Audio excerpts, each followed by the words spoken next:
नबी पाक अलैहिस्सलाम ने फरमाया, रब फरमाता है मेरा बंदा मेरे बारे में जिस तरह का गुमान करता है ना, मैं भी उसी तरह का ही हो जाता हूँ। करे ना सारी कौम रब की बारगाह में खैर का गुमान, हुजूर की इस हदीस को सामने रखे और अहलियाने पाकिस्तान गुमान करे कि मालिक तू हमारा मालिक है, तू हमारे साथ जो करेगा खैर वाला ही करेगा, तू रहमत वाला ही करेगा। अच्छी की उम्मीद रखे, अच्छाई के रास्ते पर चल निकले, खैर की उम्मीद करके खैर की राहों के मुसाफिर बन जाएं।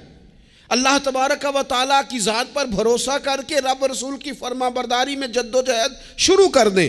हुजूर फरमाते हैं, रब फरमाता है बंदा मेरे साथ जिस तरह का गुमान करता है, मैं भी उसके साथ उसी तरह का मामला करता हूँ। जो मुझे दिल में याद करे मैं भी उसे तन्हाई में याद करता हूँ, जो मुझे लोगों में याद करे मैं फरिश्तों की जमात में याद करता हूँ। वया फज़कुरूनी अज़कुरकुम, आला हजरत ने तर्जुमा ये किया है, रब कहता है तुम मेरा जिक्र करो मैं तुम्हारा चर्चा कर दूंगा, चर्चे हो जाएंगे तुम्हारे दुनिया में। तुम मेरी याद करो मैं तुम्हारी याद करूंगा, तुम्हारा तज़किरा होगा।